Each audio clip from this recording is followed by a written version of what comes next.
educacional. Essa é a aula número 6, Revoltas Sociais na Primeira República.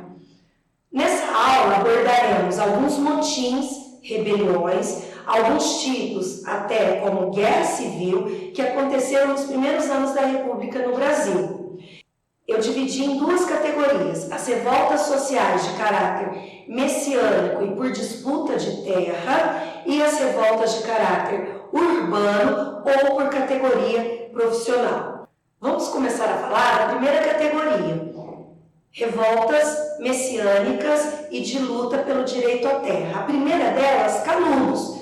Líder Antônio Conselheiro, vocês já devem ter ouvido falar, foi tido como monarquista durante muito tempo por aqueles que registraram a história, mas o caso é que a adesão da população sertaneja a esse tipo de liderança era muito comum. É uma região dominada pelo bandolismo dos coronéis, onde nós temos a ausência de um Estado que deveria assistir a essa população, garantir direitos mínimos, e isso não existe. Então, a figura do Antônio Conselheiro surge nesse momento para sanar essa lacuna social, tendo em si essa característica moral religiosa, que é a ideia do messianismo, a ideia do salvacionismo.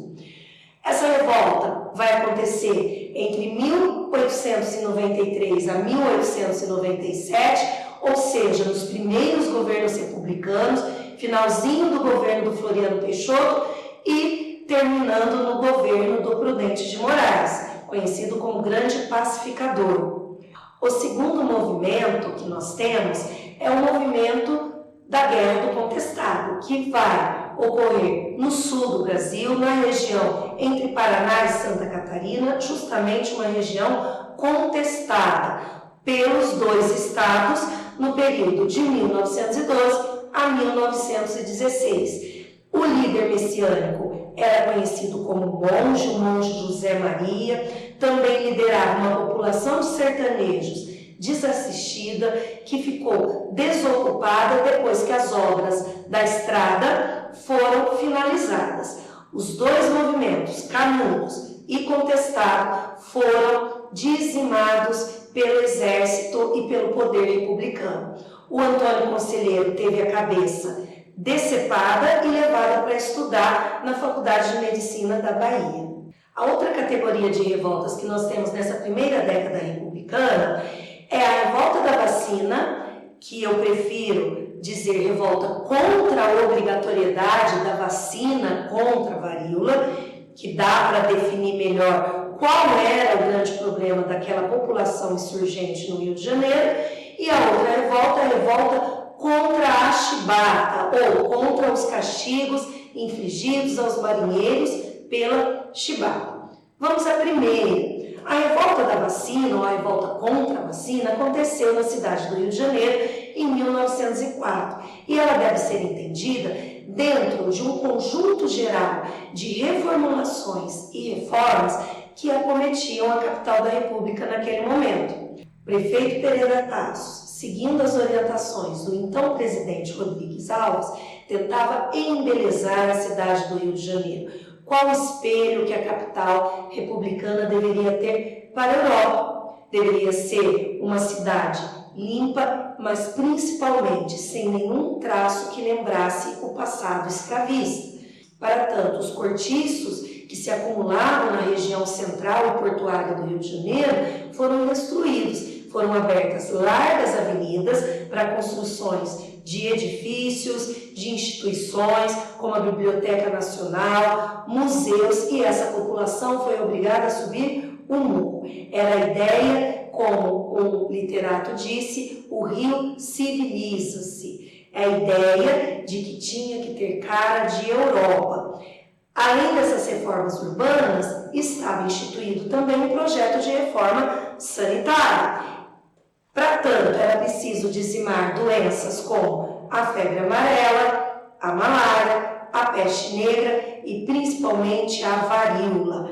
Para o combate à varíola, foi escolhido o médico sanitarista Oswaldo Cruz, que prepararia uma série de ações para combater as doenças. Contra a varíola foi estipulada então a obrigatoriedade da vacina. A vacina já era uma velha conhecida da população do Rio de Janeiro, mas não era uma ação do Estado, era uma ação particular. A população era obrigada a apresentar a carteira de vacinação, na qual deveria constar a vacinação contra a varíola, também chamada de cowpox. Se o cidadão não tivesse essa carteira, ele poderia ser proibido de viajar, de se hospedar em hotéis e, inclusive, de se matricular em escolas.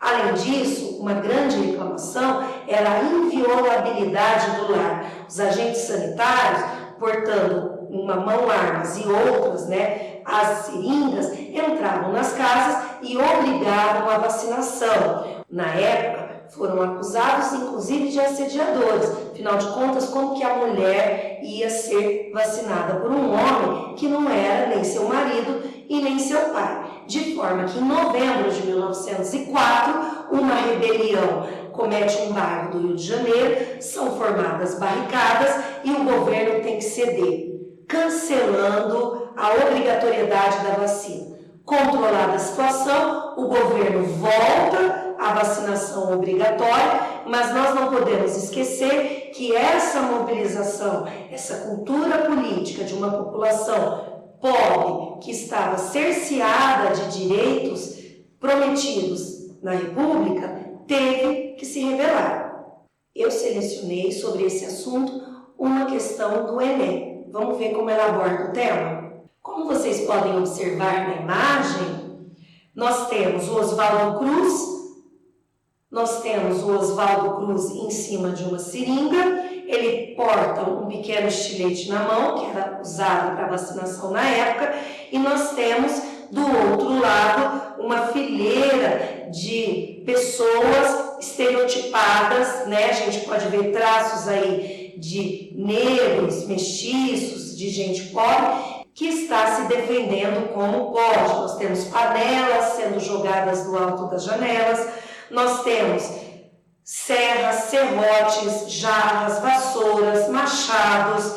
Essa foi a revolta. E atrás do Oswaldo Cruz, nós temos os agentes sanitários. Foi a capa da revista O Mário em novembro de 1904. Vamos ver o enunciado. Essa é uma questão do Enem, cujo documento histórico é uma imagem. Então, vai exigir do candidato um olhar mais atento aos elementos da imagem e associá-los ao contexto histórico a que se refere.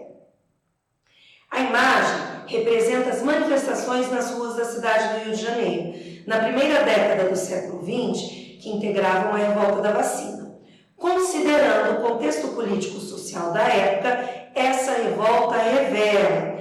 Vejam então que a proposta do enunciado não é exatamente a revolta contra a vacina, mas entender o contexto quando a revolta eclodiu no Rio de Janeiro.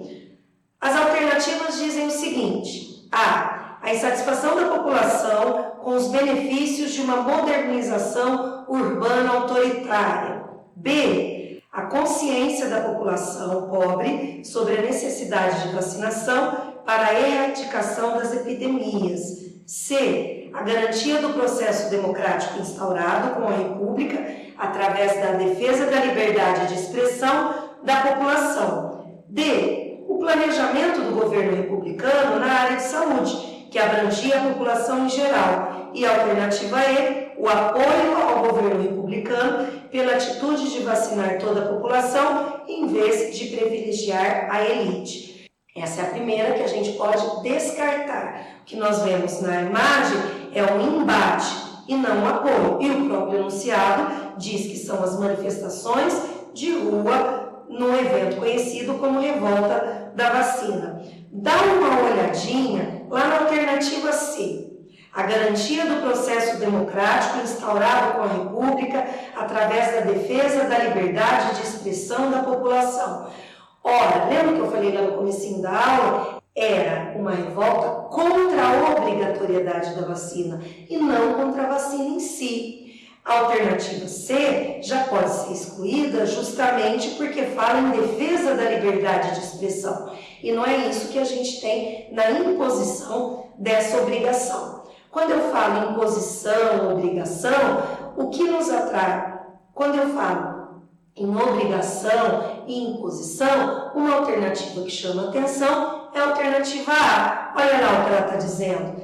Insatisfação da população com os benefícios de uma modernização urbana autoritária. Então veja que nesse caso, a alternativa não está negando a necessidade da vacinação, mas a forma como ela foi imposta a uma população que já vinha sendo desassistida.